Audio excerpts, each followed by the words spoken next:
Good evening. Welcome to this Board of Education meeting. Before we begin, I'd like to share with the audience that if you need Spanish translation services, we have Leilani here to assist you. Okay, yep. Just make sure the microphone's on.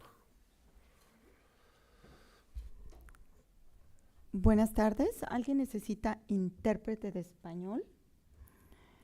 Yo seré la intérprete para esta tarde y estoy aquí para apoyarlos. Gracias. Thank you very much.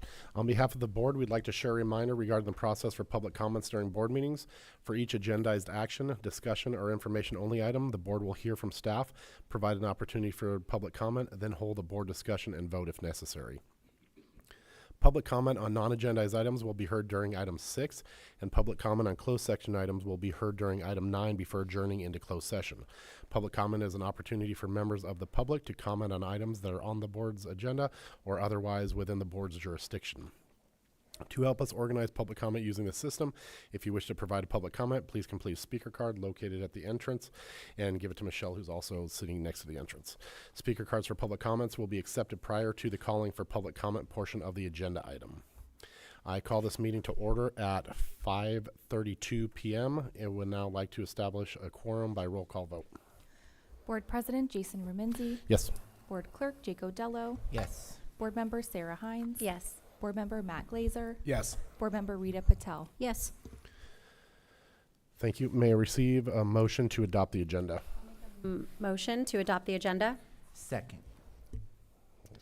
Board President Jason Remenzi. Yes.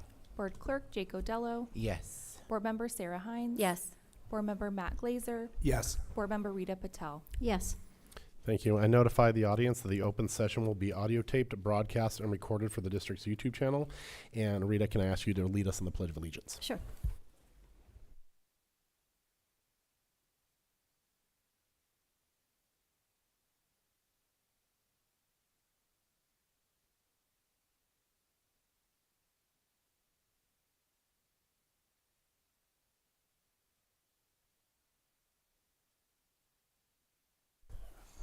Item 2, reports. These are routine status updates regarding campus activities, meeting schedules, conferences, and meetings attended, and recent developments. The only report we have tonight is from our ACT president, Elizabeth Marsh.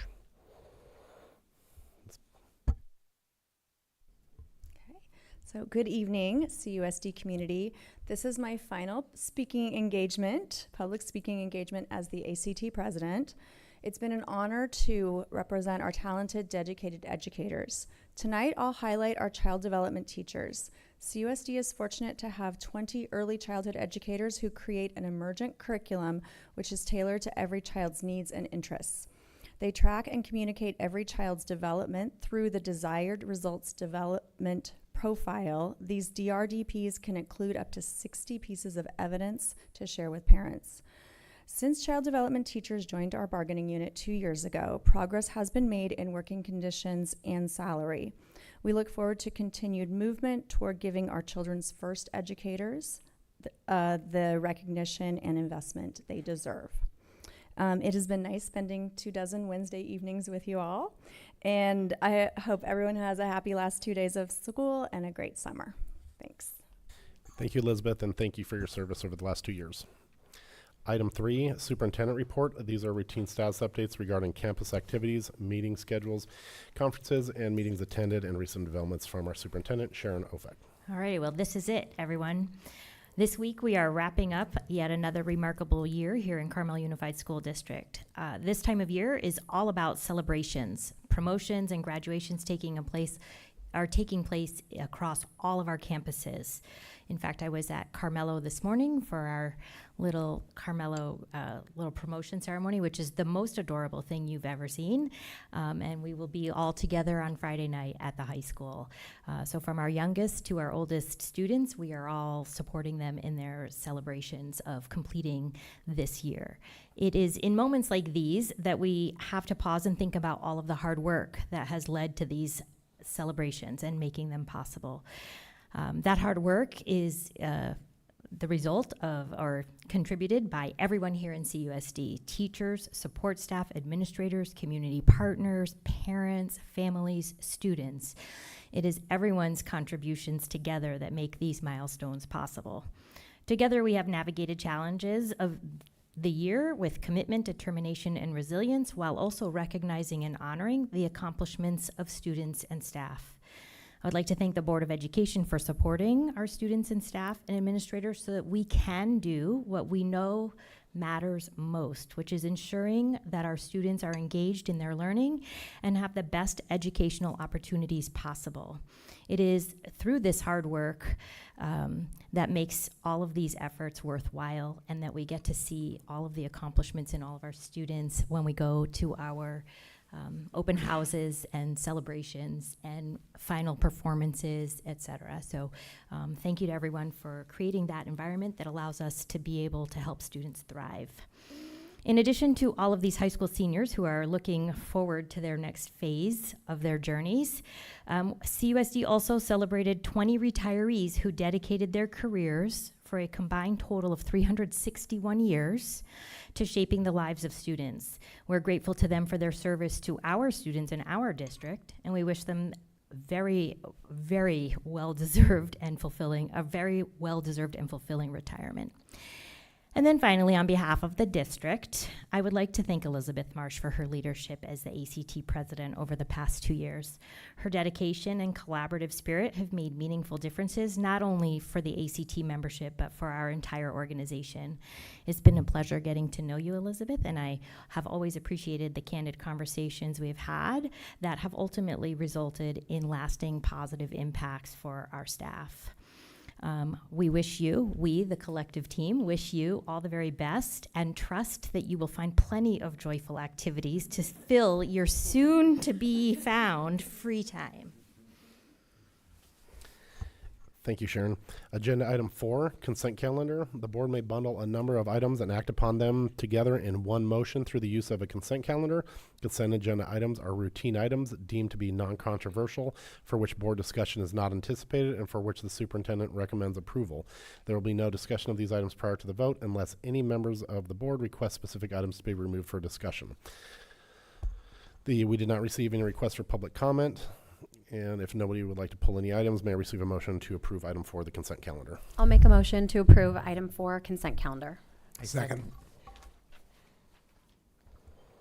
Board President Jason Remenzi. Yes. Board Clerk Jake Odello. Yes. Board Member Sarah Hines. Yes. Board Member Matt Glazer. Yes. Board Member Rita Patel. Yes. Thank you. Agenda item 5A, strategic plan 2025 to the 2030 with Superintendent Sharon Ofek.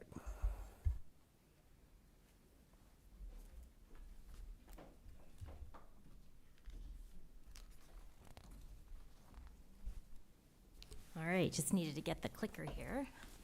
So thank you. I'm very excited to have this presented to the Board of Education this evening. This plan has been many months in the making, and I am excited to be here this evening to present this to you with the whole cabinet team. We're all going to take a little piece of this and share it with you.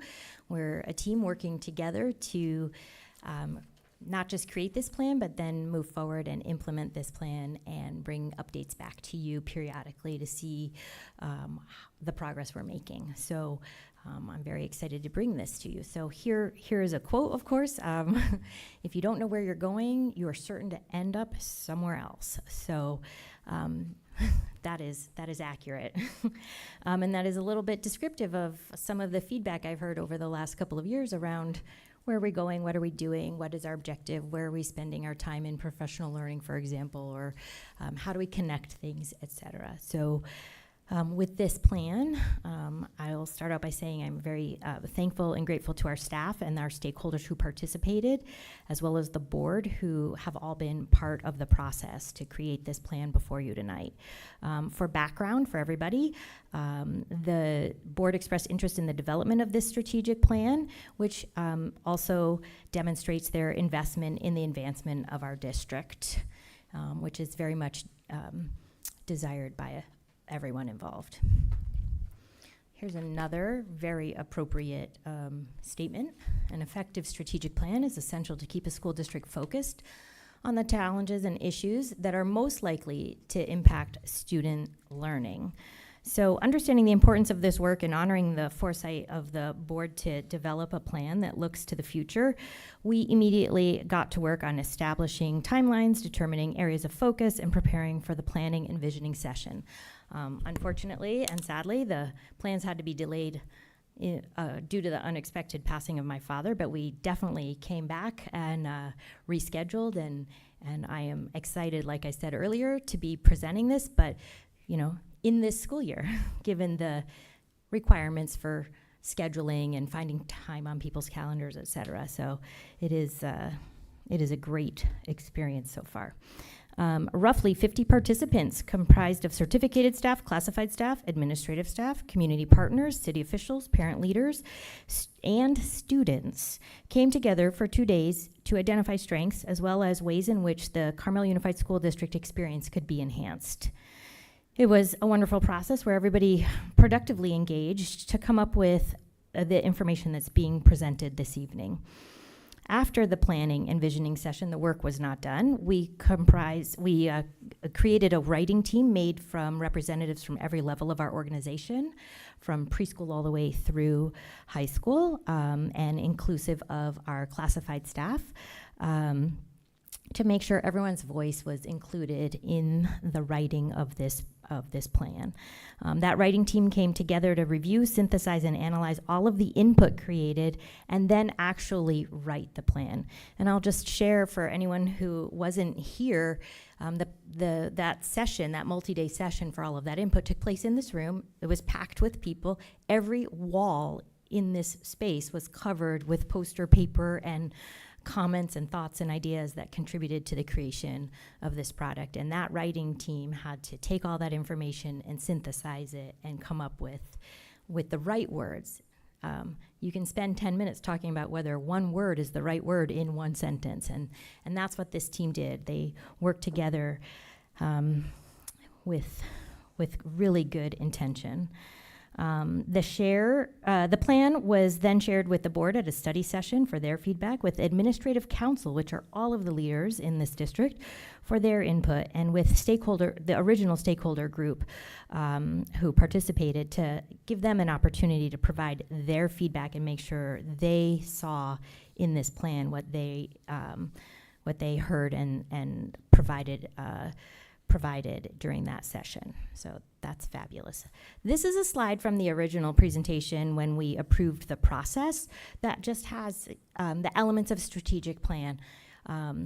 The purpose, or our purpose, which is more commonly known as the mission, which explains why we're here, why we exist, what we're doing. That was created by this group. A set of core values was created. Focus areas were sort of directing the work, the big areas in which we want to focus on, obviously. And then within those focus areas, originally we said strategies, but I will share that we've shifted over to the word objectives, because the strategies will come underneath each of those objectives as we flesh them out into having action steps with progress monitoring, metrics, et cetera. So we shifted our language a little bit from September, but this is what was approved in September when we presented this originally. So where did we land on our purpose? It is our collective responsibility to cultivate individual excellence through the power of every connection. There was a lot of conversation. This is one of those sentences that sounds super simple, but it's actually really quite complex, because there's the elements of feeling connected and happy and joyful to come to school and want to learn, and then actually the act of learning and retaining information and performing well, and thus individual excellence, having your learning needs met and your social emotional needs met, all fall into this one sentence. So again, this is one of those sentences where you can spend an hour reviewing every word, and I think our writing team did a great job with taking all of the information that was provided, all of the desired mission statements that were provided by every group, synthesizing them, reviewing them, looking for patterns and themes, and coming up with this one statement. So this would be the mission statement, the purpose. Our next effort was to develop some core values. Core values are what we stand for and what we represent. And this is another another really interesting experience with our writing team who spent a significant amount of time on each of these words. Also, looking for patterns and themes of the contributions of the entire group and looking for overlaps and themes. Then one word that represents the best represents the sort of theme here in within the words. And that process was really good. These core values, which I'll show you right here, reflect the way in which we work together, how we embody relationships, and the work we collaboratively do to be an effective organization. They are powerful and they show a commitment to the future of CUSD. This was a conversation we had at our study session where I was asked, are these aspirational? In part, they are aspirational. They may exist in parts of our district, but certainly moving forward, this is what we want to see throughout our district. So I will read these to you, not the exact definitions, but the big words, the core values themselves: compassion, connection, integrity, excellence, and resilience. And those 5 are pretty big and powerful words if we bring them to life and have our students embody them as they leave and move on to their post-secondary careers and journeys. They will be well set for anything that comes their way. The focus areas are the areas that direct the actions of our organization. They keep us focused. They're the areas that we find of great importance. We determined that we should have 4 focus areas, because you hear this in the budget presentations, but you in this area as well. We can do anything, but we can't do everything all at once. So we had to figure out, what is it that we want to focus on? What is it that we want all aspects of our district to pay attention to first? We need some time to make these things happen, and where do we start? Because I will say, it's been more than a decade since Carmel Unified School District has engaged in a strategic planning and visioning process. So we had a lot of catch up to do. So our 4 focus areas are student achievement and instruction, safety and wellness, engaged families and community partners, and optimized resources. We have a bunch of objectives under each of these main focus areas, and each of these objectives were sort of derived from using some strategies or some systems thinking tools, mostly this iceberg theory, where if you dig deeper, you get to more of what the barriers or blockades might be that you can then work on developing objectives to address so that you can achieve more later. So those are going to be presented to you by our cabinet members. But before we do, here's why we think these things are the things we think we should focus on first. And I will say that every group, like I said earlier, created a set of objectives for each focus area after listening to a presentation of the current state of the district. And then there were conversations in our smaller groups about what our desired state is within these areas. And then the conversation led into that through the use of that iceberg model to see what is it that we need to do, or what is it that we need to say that will get us to where we want to be. And then those became our objectives. So with that, I'm very happy to share that we have our focus area number 1, academic achievement and instruction, which will be you will be provided a high-level overview by Mary Petty, our Deputy Superintendent for Educational Services. Thank you.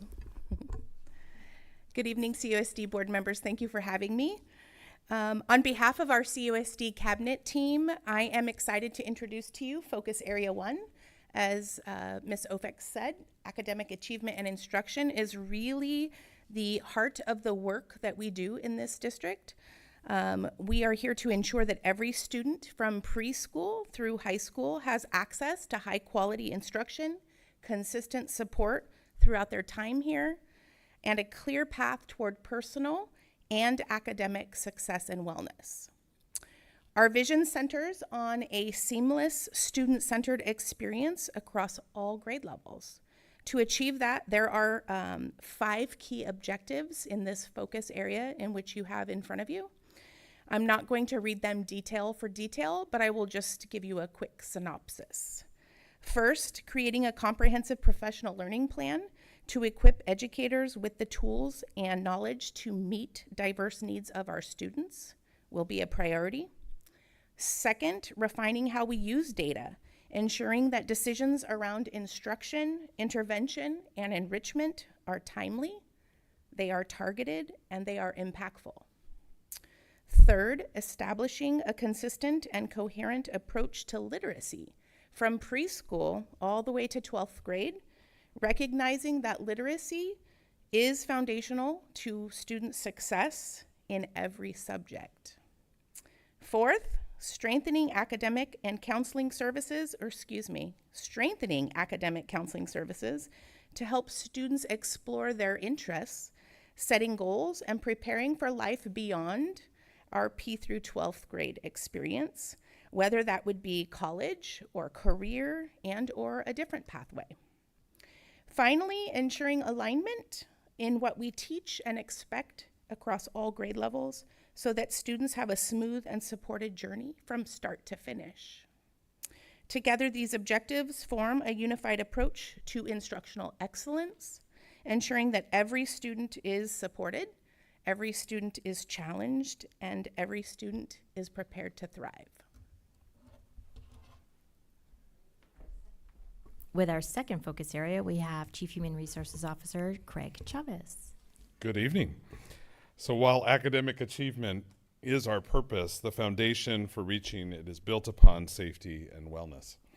Without a strong sense of belonging, no student, no staff member can fully thrive. So Focus Area 2 reminds us that wellness and safety are essential conditions for learning, working, and leading well.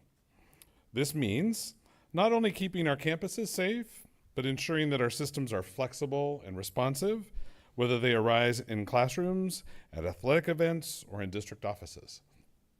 It also means that creating a culture where wellness is proactive, not reactive. For students, we desire strong decision-making skills and healthy habits, empowering them to navigate challenges related to the use of technology, nutrition, and the effects of substance abuse. And for our staff, we will work to create a healthier work environment, one where staff feel supported, valued, and sustained in their roles by providing wellness resources and supports. So this focus area reflects our core values of compassion, resilience, and integrity, and we cannot ask our students to reach for excellence unless we first make sure they feel safe, cared for, and connected. And we cannot ask our staff to give their best unless we are committed to their well-being. So through CUSD Forward, we strive to build environments where every person, every student or staff member knows that they matter. And that's how safety becomes culture and how wellness becomes strength. All right, with our third area of focus, engaged families and community partners, we have our Chief Operations Officer, Dan Paul. All right, as we've heard, supporting student achievement and wellness doesn't happen in isolation. It happens through people, relationships, and trust we build with families and partners. In CUSD Forward, Focus Area 3 speaks directly to that truth. The strength of our connections fuels the success of our students. To fully cultivate excellence in our students, we must refine systems that invite every family and community member into the journey. When our partners are engaged, when they feel welcome and heard, they can become part of the network that surrounds and supports student learning. This is not just communication, this is culture.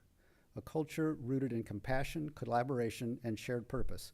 One that honors the voices of our students, teachers, staff, family, and community organizations. From creating welcoming environments to ensuring clear, consistent communications, we are taking intentional steps to ensure that all educational partners feel connected to our mission and invested in the outcomes. We cannot expect families to support student achievement if we haven't supported their access. We cannot expect students to feel safe if their environments, both physical and relational, are not inclusive and affirming. And so this takes us to 4.1. This connection must extend to the spaces where students learn and grow, because this is where learning happens. Yes, please. All right, apparently he's going to do part of 4.0, which is optimized resources as well. I apologize for not doing that earlier.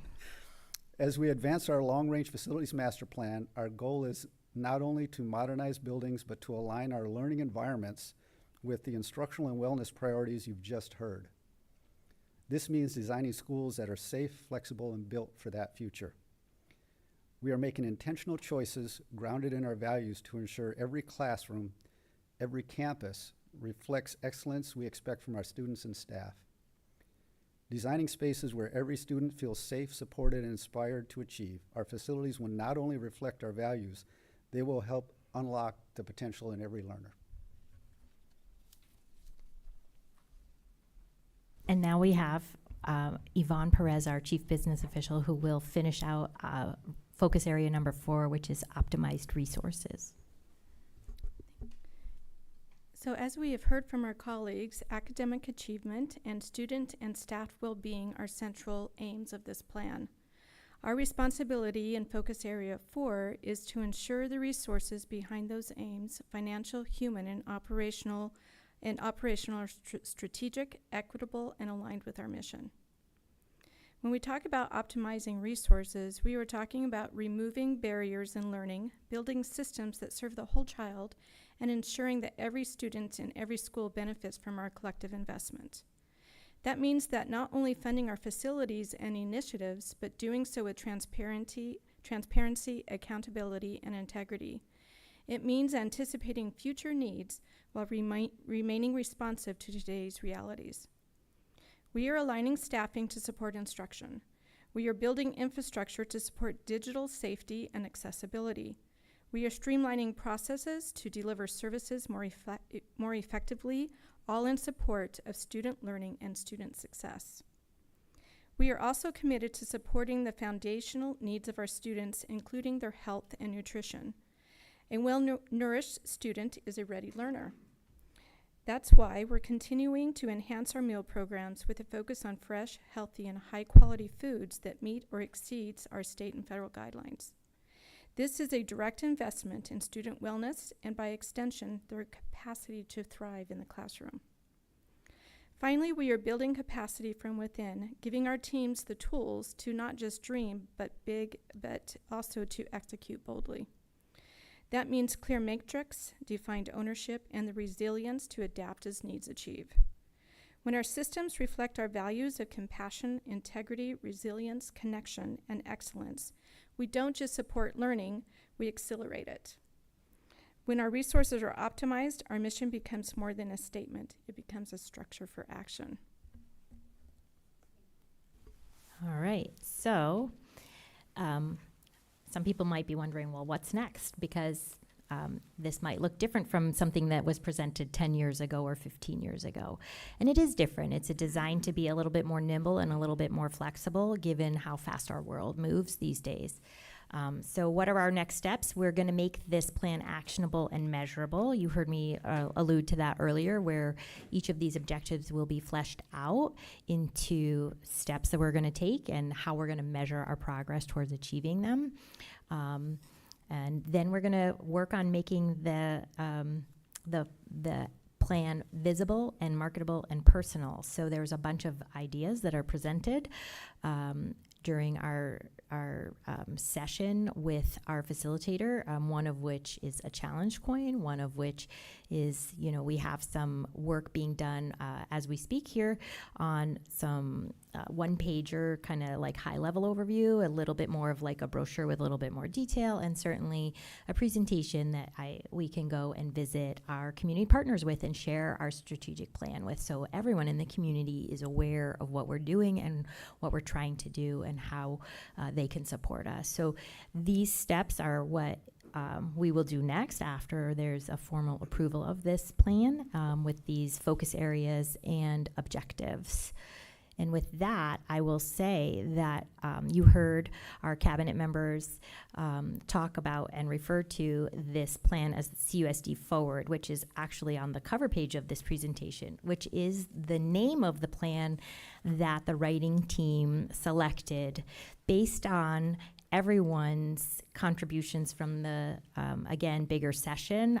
There were about 6 different suggestions made.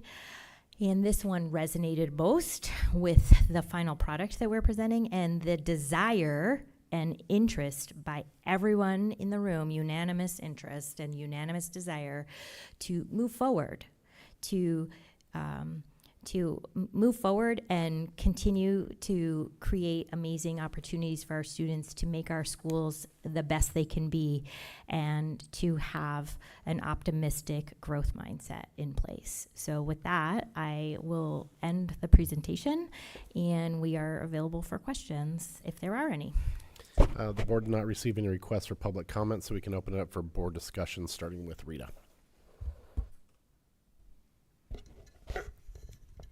I wanted to congratulate the district on a really excellent strategic plan. I've been looking forward to this all year, and it's been really well thought out, and it looks like a lot of work was put through it. So thank you very much to all the parties that were involved. And so for me, as my next steps is looking forward to the actionable items. And so I do have Marvin Biasotti's goals from 2011 to 2014 and 15 to 17. I had Barb Del Vargas from 16 to 19, and that's when I was stepped off the board. So I think Ted Knight had something called Portrait of a Graduate or something. So my main focus is probably to hear the next meeting or whenever whenever the district is ready to hear about the measurable outcomes. I don't know what direction the district's going to go in, but in the goals that I like to hear are more numbers and statistics, like 75% A through G, and we aimed for 80% pass rates for science exams. And then with wellness, we always looked at the Healthy Kids Survey to see, and setting benchmarks and things like that. So I just wanted to share good work. I like the title of it. I think it's fitting. And I'm excited to see what comes in the future. Thank you. Thanks. I agree with a lot of what you just said. I look at the cabinet right now and the work that went into this. The immediate result, the immediate thing that comes to my mind is it shows what happens with the strength of teamwork with many minds from many areas, and that is indicative of how CUSD actually functions. To tell that story about what CUSD is and how we conduct work, I kind of look around to everybody that's here. This is a really clear and strong piece of work that becomes a driving force for how I do my job on the board. When I can lean on a strong strategic plan, knowing it comes out of many voices from students up, filtered all the way through the superintendent to us, then I can lean on that. And I don't have to formulate my own opinion. I can formulate my own thought, but I have something to lean on. So congratulations. This is beyond the presentation that we've just gotten, but really, truly a roadmap. If we're talking in terms of road trip, destination focused and looking forward, and the ability to look focused from each of your areas. And I'm proud to work with you. I'm proud to stand and lean on this. So thank you for everything that went into what we're being presented with now. It makes it very easy to adopt. The core values become something that must become part of everyday life at CUSD. The mission, it has to be taught. It has to be uttered every day in every classroom at every level. This is what integrates all of this. Because when we come here on one Wednesday or 2 Wednesdays a month, and there are questions that come before us, there's community energy, or there's questions around how we interact with the union and how we make decisions, what we're faced with, when we can lean on this and everybody's integrated with it, it makes our jobs very real. So I'm grateful for all of that. And then looking at the focus areas and the desire for participating in implementation strategy, knowing that that will not happen overnight, that implementation is going to be a long and arduous process, but that we actually do it, and that we let the community know, that we let the school community know, and that everybody knows that this is happening. I ran for this seat on a platform of strategic planning and process, and I'm really, really proud to see this happen just barely before the end of this school year. But nonetheless, so congratulations, Sharon, and to the cabinet and to everybody in the community that participated. This is truly a remarkable piece of work. And again, I do look forward to participating. I don't have any questions other than to speak my support. All right, I will continue in the spirit of expressing gratitude for this presentation and everything that went into it. I would like to take a big step back and thank Sharon and the team for early on executing the framework for the development of this presentation and including parents and staff and community members and community partners to be a part of the creation of this. I feel like that was a really important way to launch the strategic plan, not only into the district, but into our community at large. So thank you for kicking off this project in a way that really paved the framework for success. And I think we're seeing the result of all the hard work and the presentation delivered today by everybody. I'd also like to thank the district office staff and Sharon, again, early on in the process for involving the board. We had a special meeting. I know not all of us could attend, but for those of us that were there, it was really powerful to be able to spend time directly with you guys talking about the process for the creation of this plan and being able to ask questions. And it was really a collaborative discussion. And I know that you all have so much going on, so to take the time to do that with all of us, thank you very much. To piggyback on a little bit what Matt said, the core values, super powerful. I really appreciate the fact, as Matt said, that this strategic plan clearly sets the direction for the district. And now we have something to keep us all swimming in the right direction. And there's no question about that, right? It's all here in black and white. So thank you for putting all of the work into the core values and everything and the objectives that went along with that. Overall, the presentation was just really well done. I understand that implementing a plan like this, as Sharon would say, it's like a dinghy trying to turn the Titanic. So I know that it will be slow and steady progress after the board approves this plan, but I'm looking forward to all the hard work now that go into the next steps. So thank you all very much. I too am very excited about this plan. I think as a board member, this is a really unique experience that we got to participate in this, and I just want to highlight a few areas that I think, if for me as a board member, we were all able to put in our 2 cents, and I want to the whole plan is very important, but I want to highlight some of the things that we as a board all worked together, and we were unified on a lot of our input, and everybody had some great stuff. But in terms of objective 1.2, data-informed decisions, 1.4, about focusing on counseling and career success, the whole area of focus area 2 with mental health support and well-being for not only students, but also our teachers and staff that are here working in this district. Looking at objective 3.2, informing trusting relationships, and objective 4.7, healthy, nutritious meals, right? Hitting all of those points. As board members, these are the things that we hear about every day. We are taking the community feedback. We are listening to what is being heard out there, and this is where we put that advocacy into this plan. And Sharon and cabinet and the writing team and all of the community members got to put their input into it as well. And now it's something where we can take this and drive with this. And as a board member, it's very unique to be here at this time and to put this in. And I've only been here for 6-7 months, and we all of the things that I have heard and listened to, along with my colleagues, we have been able to drive that advocacy right in here, and we've got a finished product within 6-7 months, which is pretty good. This is not the first strategic plan I've ever participated in. I've done a number of these, and I have to say that this process, I think, was done very well. This presentation was very well done, and I think I'm really excited to hear about the next steps and implementation and how we roll this out, and I can't wait for the CUSD Forward Roadshow. Jason, can I make one more comment Go on ahead. the tail of? Sorry about the procedure. It's always my thing.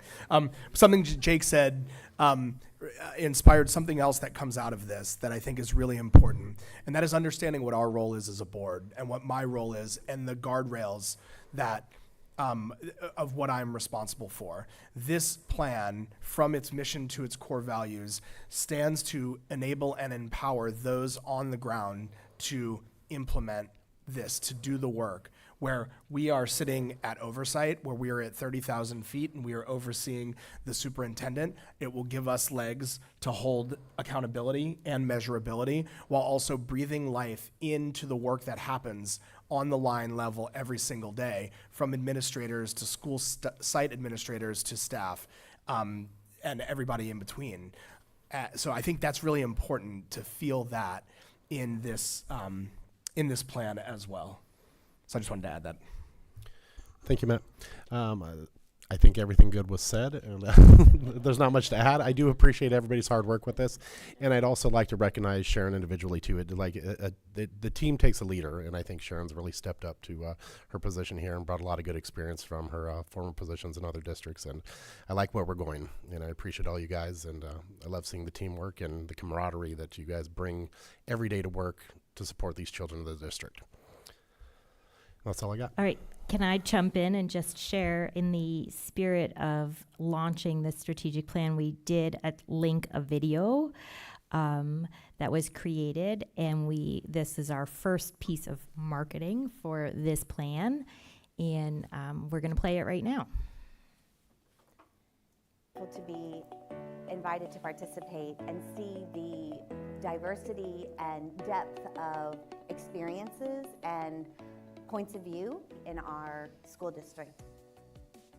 So welcome everyone. I appreciate everyone taking time out of their busy schedules to be here today and tomorrow.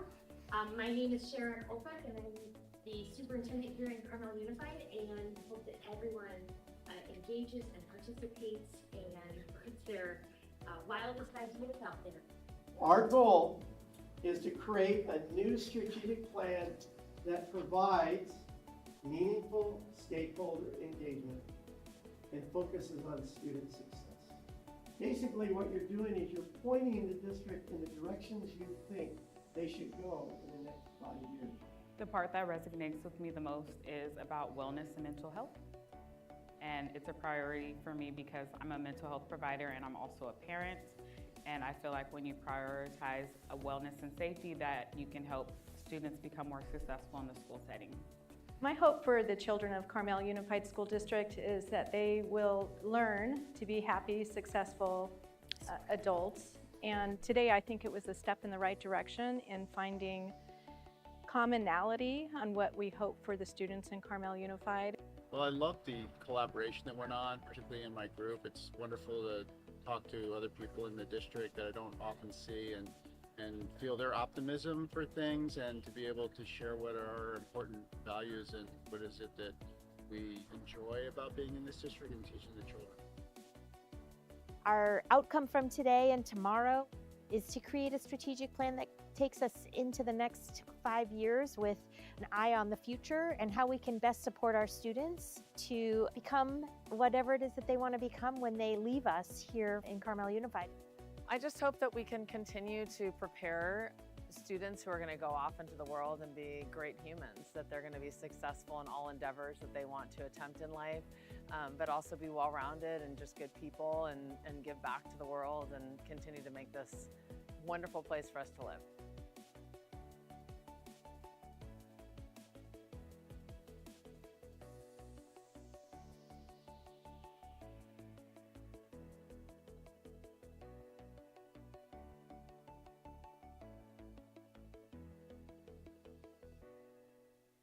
right, so that's our first piece of marketing right there.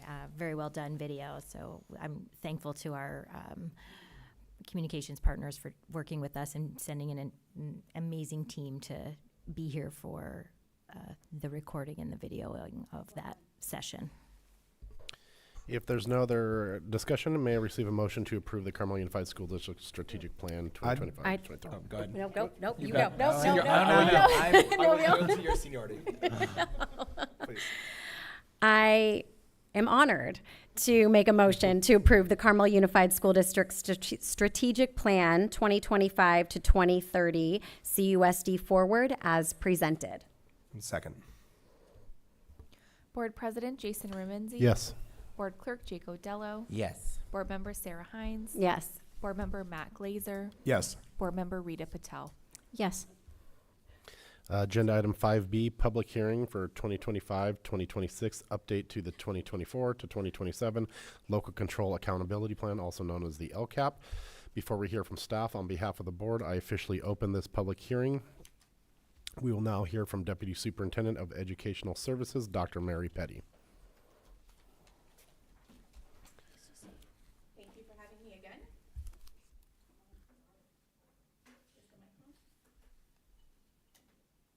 Oh, thank you, Michelle. Okay, thank you again, CUSD board members. Superintendent Ofek, thank you for having me again this evening. I'm proud to present the 25-26 Local Control and Accountability Plan for Carmel Unified.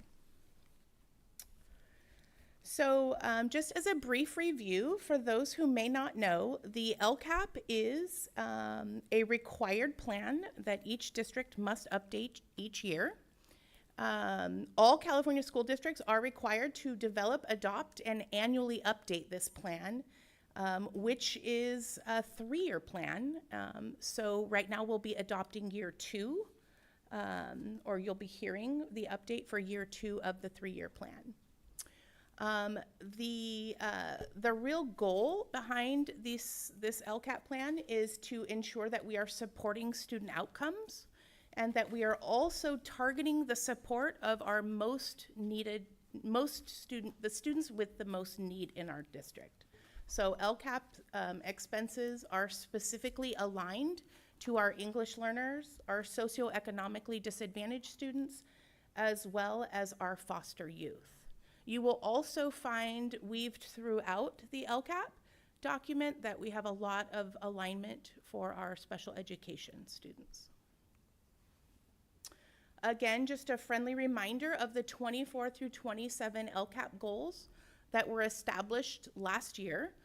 The first goal is that all students will engage in challenging, innovative, and relevant learning experiences to prepare them for college, career, and global citizenship. Goal 2, all students will achieve personal wellness through supportive and engaging school environments that fosters health, happiness, and collaboration between school and families. And goal 3, all staff will engage in valuable, high-quality professional learning that assists them in meeting the district's academic and social emotional goals. And this wasn't planned to say, but as we've just heard through the strategic plan, many of the objectives actually align already to the 3 goals in the LCAP, and that's a really important alignment. So these are the 7 action items that were presented to you last year. However, it's my duty to share with you the adjustments that were made. I am really proud to say that we did a lot of community engagement in order to come up with these adjustments for this year's LCAP. That comes in the form of a survey, that comes in the form of community members and staff talking with me. It comes in the form of me attending meetings where we have staff, community members, and students attending.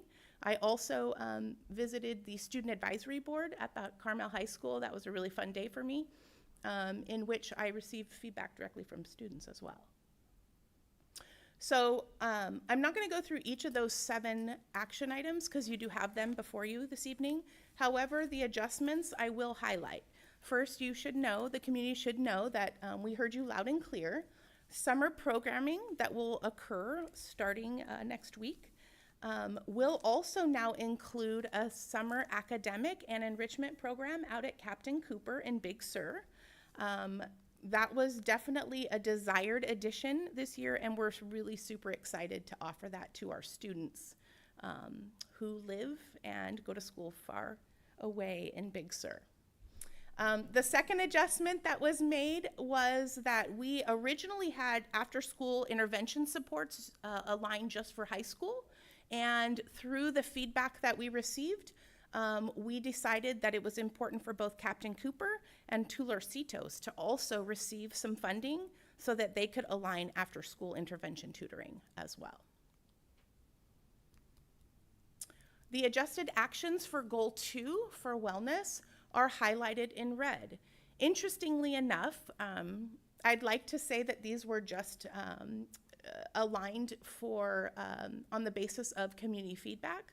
But in all honesty, these are two areas of improvement that we saw and that I presented before you regarding dashboard improvements. So first and foremost, we did receive a red indicator box for long-term English learners and suspension rate. So we are required by the state to ensure that we align an action item that will target the needs for those students and how we are going to support them moving forward.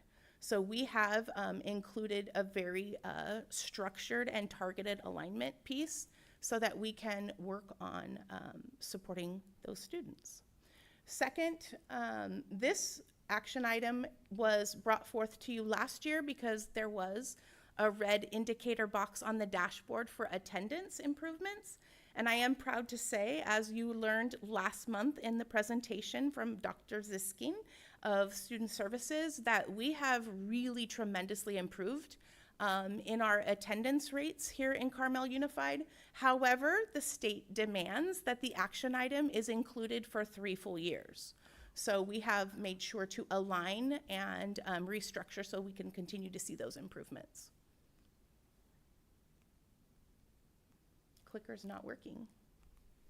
Am I doing something?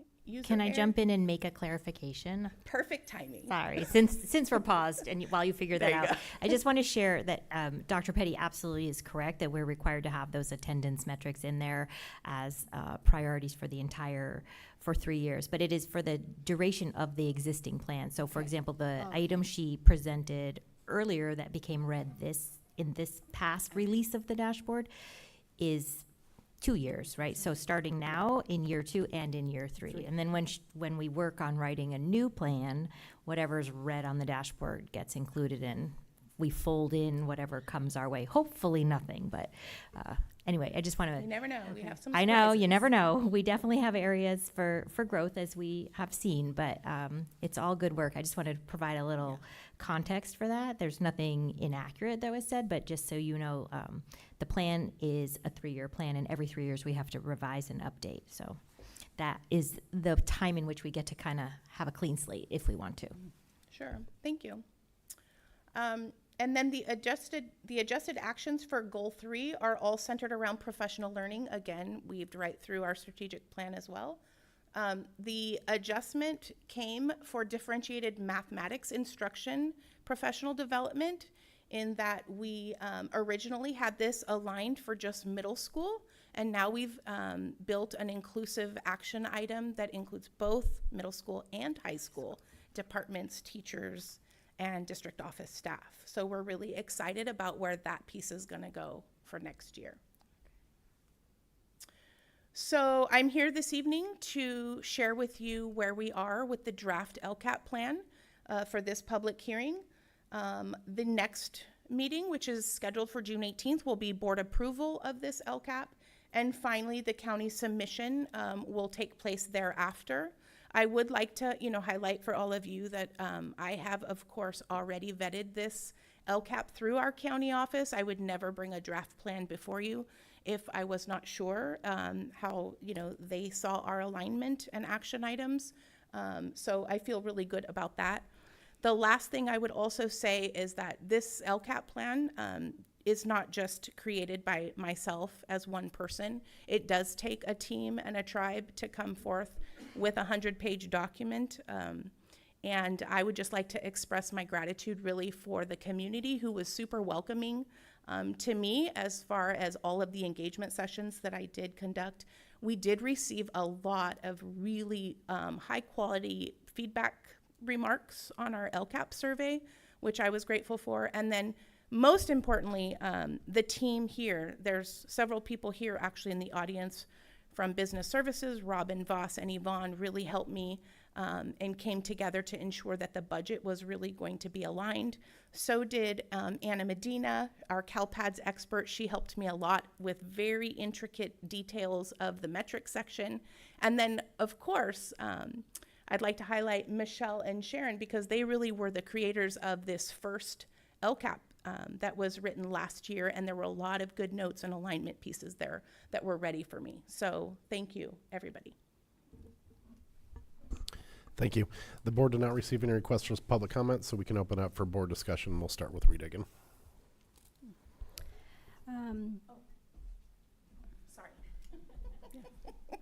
Sorry, Rita. Oh, no, it's okay. I actually have no questions. I know a lot of work goes into the LCAP, and I want to just thank you for all your hard work and your entire team. Thank you. And I also wanted to thank you for your honesty. So I read through it diligently, and while we always we like to highlight all our strengths and all the good work we're doing, but I'm really appreciate you being honest with areas of growth, and look forward to our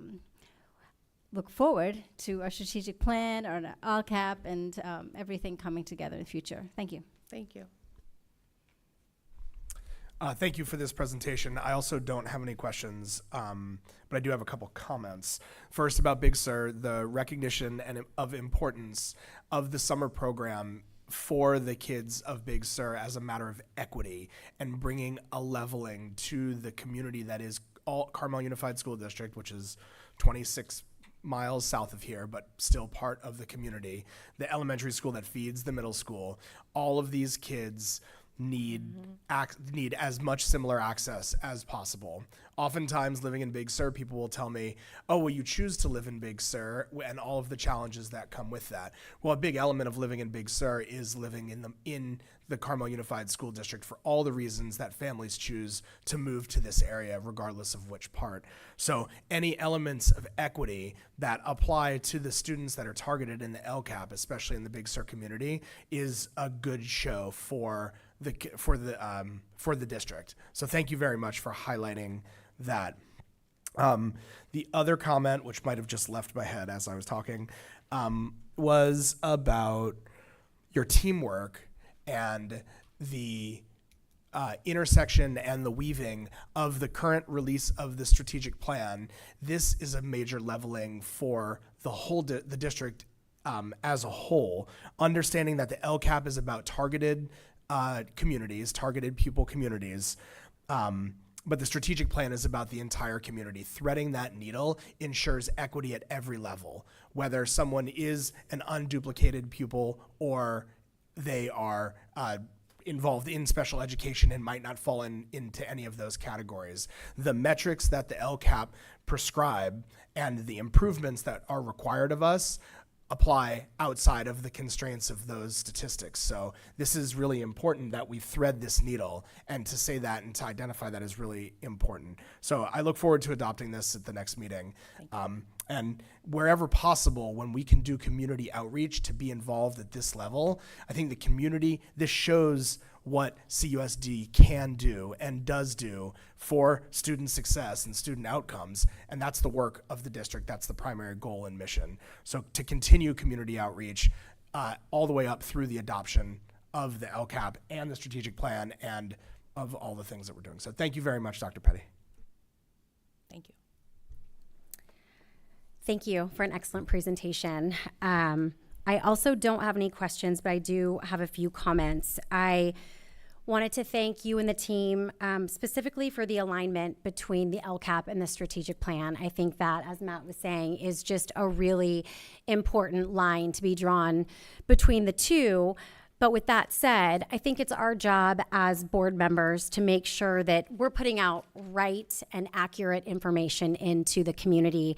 And there has been a consistent narrative out there about who the LCAP targets, right? So thank you again for reiterating that the LCAP is targeted at ELL, social economically disadvantaged students, and foster youth. So I think that's really important for our community to understand that that's who this plan is targeted at. But I love that there's a direct line into the strategic plan, which draws the audience of the entire school district and all of our students. So again, I think that's just important to put out there. So thank you. And then again, just thanks to the team for all the great information that we're putting out there tonight. Thank you. Thank you. I have no questions or comments.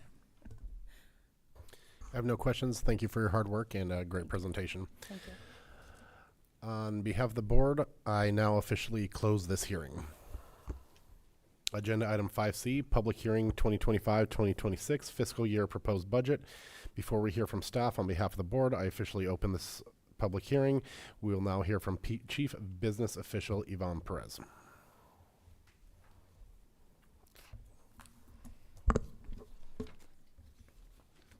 Thank you. We've had some really great information tonight, and I agree with everything that the board is saying in terms of that, you know, that connection that we're trying to achieve. And we did that this year with the budget as well. We approached the budget a little differently this year. We're always trying to find ways to improve the process. And one of the processes that we did is that we had all of cabinet with meeting with each school administrator and providing a whole bunch of data for them to consider as and the allocation that we gave to them, with the direction to go back with all of this data, talk to your staff, and even though we didn't have a strategic plan at the time, we're at the same time, you know, working on the LCAP and actively engaging with our administrators with that. And so it was interesting, the high school, for example, she took that improvement that I believe was an improvement process. We're still thinking after that, how can we continue to tweak it? And she added in a SIPSA plan, SIPSA goal to each of her documents. And eventually I think we would add an LCAP goal and a strategic plan action item to those. So it continues, we're continuing to think about how do we tie all of this together, which ultimately, for my piece, results in a budget that goes to the board. So tonight, let me get the clicker. So the district's budget serves as a financial plan developed in alignment with the board's adopted policies and priorities. While the fiscal year spans from July 1st through June 30th, the budgeting process is continuous, shaped by ongoing updates from state, federal, and local sources. It reflects a point in time based on our best available information, recognizing that those figures will shift as staffing is finalized and external funding data evolves. The board's primary role is to set the policy framework that guides budget development and to ensure fiscal accountability through formal adoption. The budget must be balanced, and if it's not, it must include a credible plan to reach balance. And it incorporates multi-year projections to support long-term financial planning.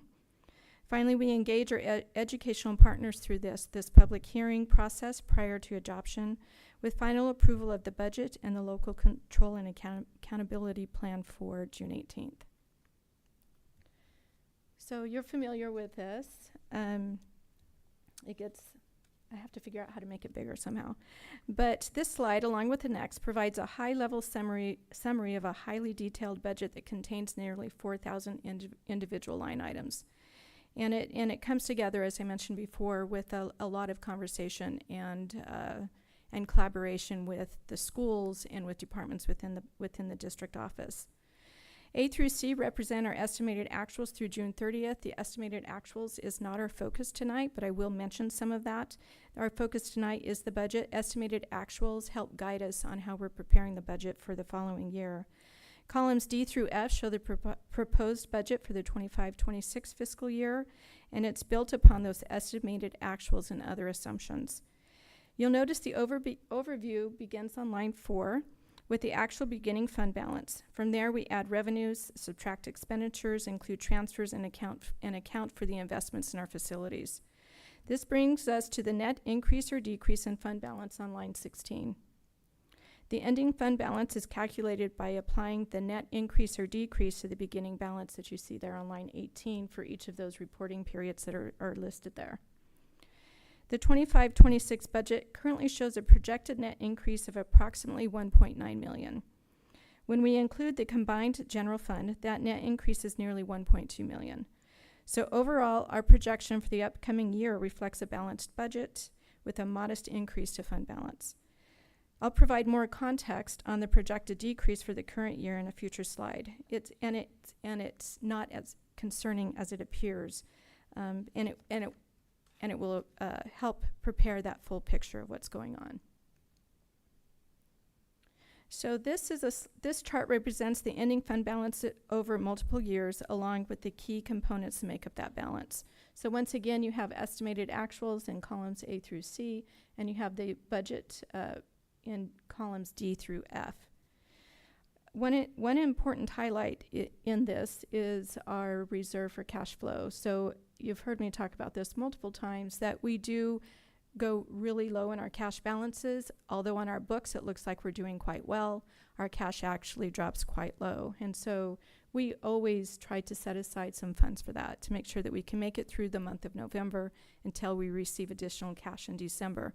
This is different than our state-funded districts. As a basic aid district, we do not really receive any significant revenue between July and December, when we get some revenue from our county. And then you'll notice how it just ties into the components of the ending fund balance, which we are required to record how we're going to utilize our ending fund balance. So a little bit different this year. I didn't put as much detail in this presentation because you have a summary report that has a whole bunch more detail. And so what I jumped to here was just the uses of the unrestricted and restricted general fund balance, as shown here in a chart, and then also in graphical format, is how we use our dollars in the district. So approximately 81.57% of our total budget is dedicated to salaries and benefits. And this is pretty consistent with most school districts in California, where the vast majority of funding goes towards the people who directly support student learning and district operations. The remaining portion, about 18%, supports all of the other operational costs, including services, supplies, and capital outlay. And the pie chart, as I mentioned, provides a visual representation of the same information. I will mention that our unrestricted general fund, just the unrestricted portion of the combined general fund, our salaries and benefits, is more around 85%, and that is in the report that accompanies this. Contributions and transfers from the unrestricted general fund dollars, and so this provides a summary of what that is. So to provide some context, I've included the actual closed books figures from 23-24. I always like to have a comparison. And for 25-26, total contributions are projected at approximately $10.5 million, which is an increase of nearly $500,000 over the prior year. A significant portion of these contributions supports special education, which is projected to increase from $8.1 million to $8.6 million, a difference of just over $555,000. So even though the LCAP doesn't focus on special ed students, we do in this district. We have a large investment in making sure that we're meeting a fair and appropriate education for our special ed students. And I'm certain that we will have action items in our strategic plan that will further spell that out. So these costs are tracked separately in designated accounts or cost centers. And so they have their own set of books, and that's why it's a contribution, because it's in the same account. We're also required to contribute 3% of our total general fund expenditures towards facility maintenance as part of our basic compliance requirements. And that 3% that we are required by the state of our total general fund dollars doesn't begin to cover our facility needs. It doesn't even come close. And so this is where we You saw in the strategic plan, we're going to look towards a bond campaign so that we can really do some really needed improvements on our facilities. The chart reflects transfers to adult education, child development, child nutrition, and other post-employment benefits, which is commonly referred to as retiree benefits. I've also included board-approved transfers between deferred maintenance to Fund 40, which support long-term facility improvements and bus replacement needs. Overall, the total combined amount for contributions and transfers is projected to decrease from $14.6 million in 23-24 to $12.8 million in 25-26. So this chart provides a high-level overview of the district's other funds. Outside of the general fund, each of these funds are special use funds, and they can't be used for other things. They are tracked independently in its own set of accounts and is required by accounting standards and state reporting protocols. These funds support a variety of specialized programs and operations such as child development, cafeteria services, capital facilities, OPEB, and others.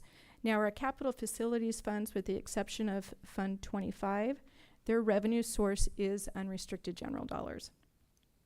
And so those could go back and forth if we had to.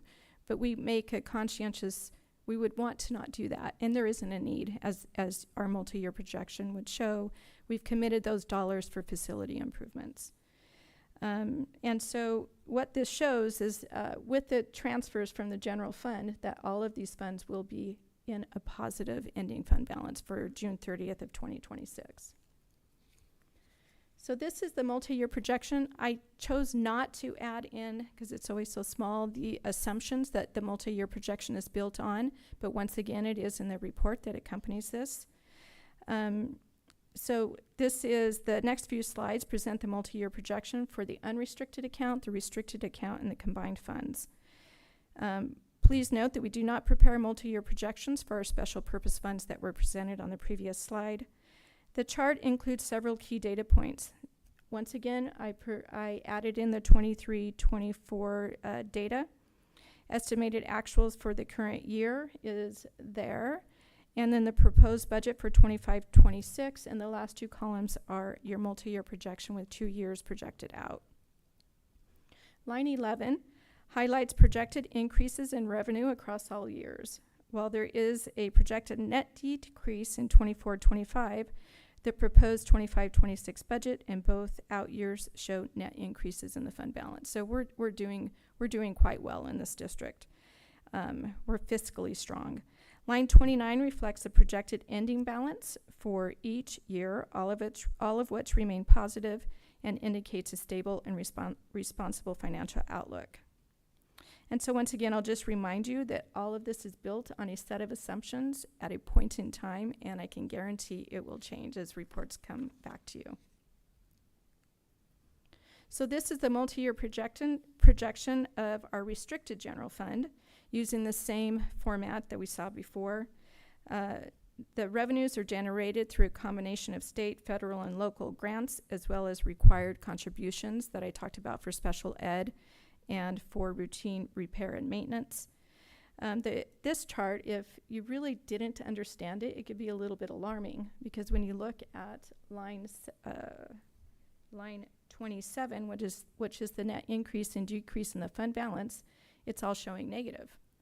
And that's due to the timing, and the inflows of our revenue is different often than when we expend those revenues. So they get posted in a previous year, and then they get expended in another year, and so they don't match up. And so you have to really, on the restricted side of the general fund, you need to always look at the ending fund balance and making sure that we're still okay. And we are. And the assumption that is on our 30-year out, the assumption that we included in your attached report, is that we make the assumption that all of our restricted accounts will be spent by the 3rd year out. It's just a method of consistency when we present the restricted side of the accounts. So here is the unrestricted restricted general fund, MYP. If you remember from previous updates, the district saw a $2.8 million increase in fund balance in 23-24. That increase was largely the result of two factors. Staffing vacancies, I'm going to just jump through because this is there. And I will point out in the in column W there, that is the estimated actuals, which I didn't want to spend a whole lot of time on. But if we look at the 3 years out, you can see the result of combining those two accounts. So this is the history of the unrestricted general fund, and this is what I wanted to focus on a little bit tonight. So this is where I started to say we had a $2.8 million increase. If you will look at column D there in 23-24, closed books, those are actual figures, will never change. And we had a net increase. We had a net increase of 2.8 million. And I remember updating the board that wasn't following the most recent pattern that we were seeing, and it was due to the timing of expenditures. It was due to some pretty significant vacancy savings for positions that we planned to fill that may not have been filled at various times of the year. And it also was due to some really large expenditures that we had actually had a purchase order for, and they didn't come in until after June 30th. Thus, we had to move when they came in, then that's when we booked the expense. And so that was a result that you're seeing there. But when you look at column D and E and you put them together, it does tell a story there, a very simple story, really. So we had to book expenditures that we had planned in the previous fiscal year and the current fiscal year. And so you can see that in the estimated actuals, we're showing a net decrease of $933,000 against operations. So the operational before we move funds to facilities. And this is a result of negotiations that we made a conscious effort to say we've got a healthy fund balance. In our multi-year projection, when we're talking to the board and you're making financial decisions, we're discussing we have a healthy fund balance. Our multi-year projection shows that we're going to be okay. The cost of living and inflation, we want to support our staff, our teachers and our staff, so that we did negotiate an increase in our benefits and an increase in our salaries of 3% during negotiations. But it's also a result of some investment in our technology infrastructure and a result of some purchases that we plan that have been made to do device replacements that were drastically needed. And so those plans were brought to the board at previous meetings. And so somebody looking at this might be alarmed, but when you look at that whole story, it's not alarming at all. And so we remain in really great financial shape. And so you can see when we put the budget next to those two things, you can see in the next fiscal year that we would have a $1.9 million increase of operations. Once again, we're sending 2.7 in the estimated actuals to facilities, and this has all been approved by the board at previous meetings. And we still end up with an ending fund balance in estimated actuals of 20.6 million, well above the board requirements of 5% and a basic aid reserve. And that also is listed in your report.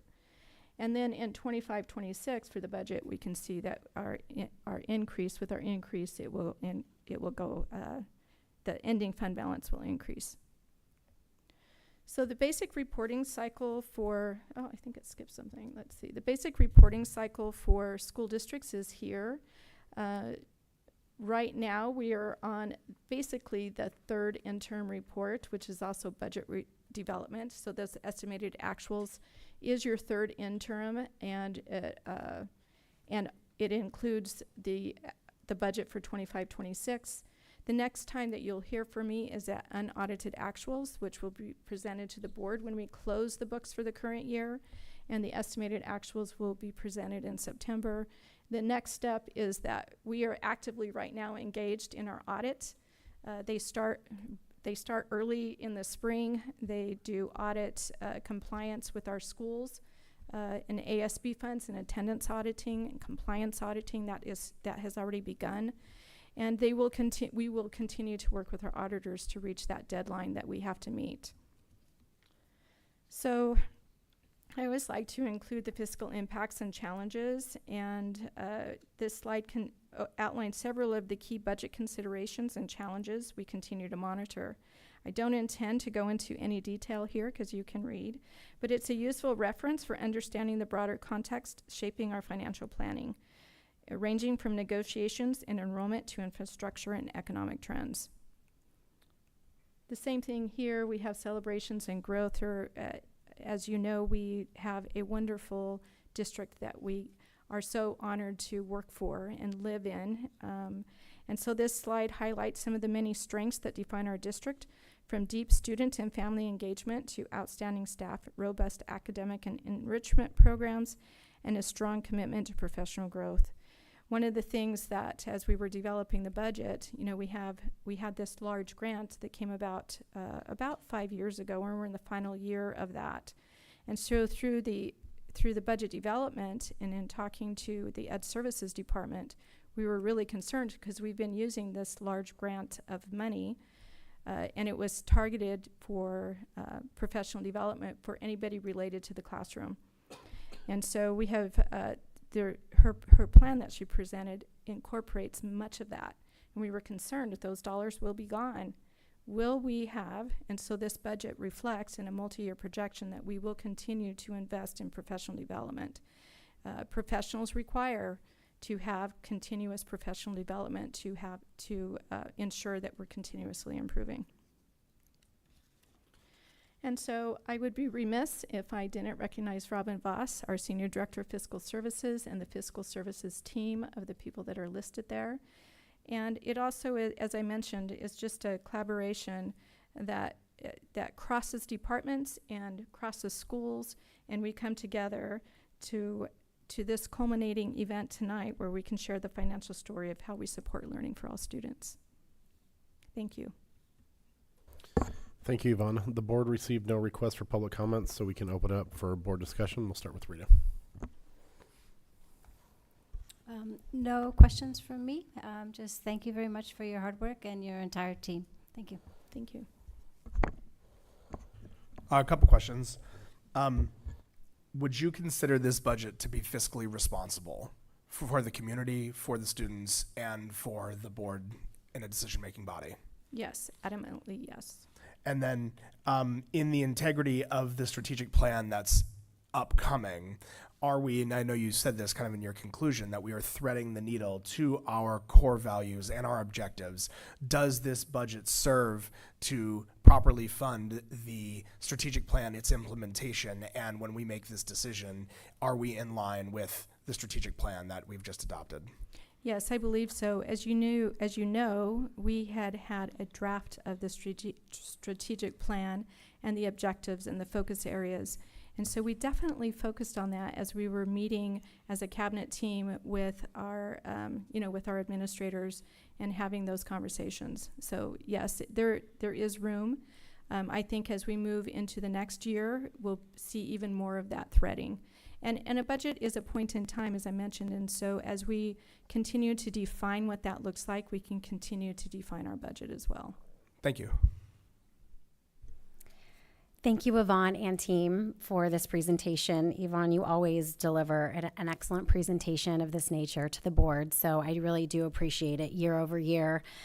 And sort of what came to mind while you were delivering this presentation, I sort of was thinking of a philosophy that's personal to me, where I don't look through the rear view mirror. I like looking through the windshield. This presentation actually made me look a little bit through the rear view mirror, which is not in my nature to do, but I've never listened to a presentation like this from you, and then also the LCAP presentation, and then also the strategic plan, and heard all the alignment. And I think it is absolutely fantastic that that is the direction that we're moving forward to. I think all the hard work on all three of these elements and how they're all working together is really, I think this evening, just a very pertinent display of what a great job Sharon, the district office staff, all the members of the teams that have put together these presentations, of how well everything is working together, really in the best interest of moving the district forward in a positive direction, supporting all of our students. So I'm just really, really proud to be a board member tonight and to be the recipient of these presentations. They've all been really excellent this evening, so thank you very much. Thank you. I have a few questions on some of the fiscal impacts and challenges. So I know one of the things we've talked about before is the universal TK. And as a basic aid district, we get no additional funding for that. So that's something we just support, correct? That's correct. But here, there's a line in here that says the final phase is set for 25-26. What does that mean? Right. So do you want to take it? Sorry, so with TK, with Universal TK, it was a 3 or 4 year phase-in, Sharon says. And they kept moving the target date of when students would be eligible for TK. And so this is the final year where any child that turns 4 in that year, in that fiscal year, they are eligible to attend TK. And the other phase, the other piece that became with this fiscal year 25-26 fiscal year was the requirement for class sizes with that. And so we have made some strategic decisions based on the fact that we do not receive any funding. And we had a lot of conversation on this topic. And one of the requirements was that the class sizes move from 12 to 10. It's not clear yet if that is it's still in discussion at the legislative level. It will be interesting because there's so many school districts in distress, financial distress, that if they will, in the final governor's budget, if they will in fact implement that. For our district, we have made the decision to comply with most of the TK requirements in terms of the students that would be allowed to attend TK. But we are going to not implement the 10 to 1 and remain at the 12 to 1. And we, like I said, lots of discussion over this one little topic. We do not believe that it will harm students whatsoever, that they still will receive a very quality education. The staffing ratio for TK is for one adult, and one of them has to be a certified teacher, and another adult in the classroom for 12 students. And so we think that's a pretty good ratio. And so I hope that answers your question about that phase-in. Yes, that's perfect. Thank you. And then I also wanted to ask about the special education growth. And I want to highlight something, right, is that we have continually increasing programmatic costs, right? But this district is continuing to fund those increased programmatic costs on the special education side. Correct. And you said something about that this district invests in that, and I think that's super important, and I want to highlight that. And I want to say I said that correct, right? You did. Okay, Yes. perfect. My listening is still on today. And then the other thing I wanted to ask about, it's not in here, and this is kind of a, are you guys still considering the rising healthcare insurance costs and some of the, strain? I know I've seen it in my own industry, but there is strain on that, on the employee health benefit side with increasing healthcare costs and things like that. I didn't see it in here, but my reading skills might be done for the day. But are you guys still making sure we're planning that and we can continue to hopefully try to address those challenges? So in the multi-year projection assumptions that's attached to attached to this agenda item, the assumption is that there is 0. And that's because we know that we're going to have I'm expecting double-digit increases again this year. We don't budget for that because it would be negotiating in advance. And so as you saw, there is room to do some increase if that is something that was increased due to negotiations.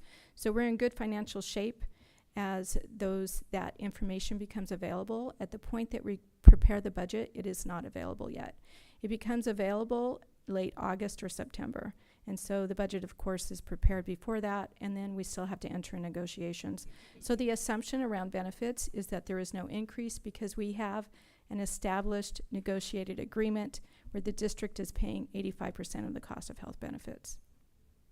Perfect. Thank you very much. You're welcome. Thank you, Yvonne. I have no questions or comments. And now, on behalf of the board, I officially close this hearing. Thank you. Thanks. Agenda item 6, public comment on non-agendized items. Members of the public may address the board regarding items or topics within the board's jurisdiction that are not on the agenda at this time, and we did not receive any request for non-agendized public comment. Now, item 7, informal report with Superintendent Sharon Ofek. I actually have just two things this evening that I neglected to mention earlier. One is that our Carmel High School baseball team won the division championship for CCS for their division and are participating now in the NorCal competition, and they won their first game last night. So more to come on CHS athletics as usual. They've had an amazing season, and we'll keep track of how far they go. And then secondly, earlier today, I believe I received a letter from WASC regarding Carmel Valley High School and a success related to their midterm WASC visit. And I just thought I'd share that informally here, that took place a little bit ago, and they have done a good job and have been recognized by WASC as having done so. Thank you, Sharon. Next, item 8, board committee reports. These are routine committee updates from the CUSD Board of Education board representatives for Community Human Services, Mission Trails Regional Occupation Executive Board, and the Monterey County School Board Association Executive Council Legislative Representative Liaison. We'll start with Community Human Services Representative Rita Patel. Is there anything to report? Next, the Mission Trails Regional Occupation Executive Board Representative Jake Odello. I reported in the last meeting. There's been no development since. Yeah, the short turnaround kind of. And lastly, Matt, did you have anything to report? MCSBA is done for the summer, so there are no meetings. I probably won't have anything to report until August. Perfect. Thank you. Item 9, closed session. Before adjourning to closed session, the board will identify the closed session items and provide an opportunity for public comment on these items. Item 9A, conference with legal counsel, existing litigation pursuant to Government Code 54956.9, Subdivision D1, Monterey County Superior Court Case Number 23CV003167, Davy Christine versus Carmel Unified School District. Item 9B, conference with legal counsel, anticipated litigation pursuant to Government Code 54956.9 D2, one case. And item 9C, public employee performance evaluation pursuant to Government Code 54957, Superintendent.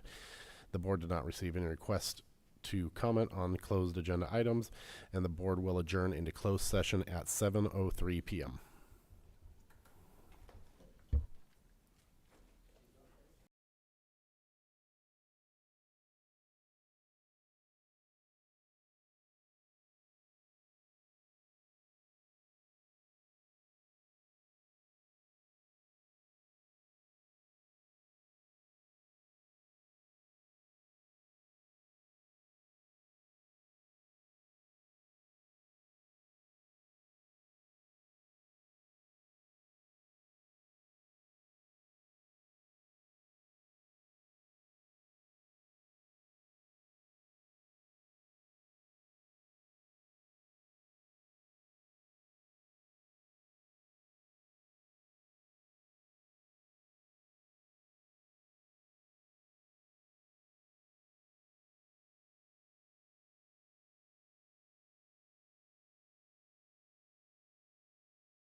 Good evening. Coming out of closed session, the board reports the following. For item 9A, the board met with legal counsel and district staff regarding the case referenced on the agenda and provided direction. For item 9B, the board met with legal counsel and district staff and provided direction.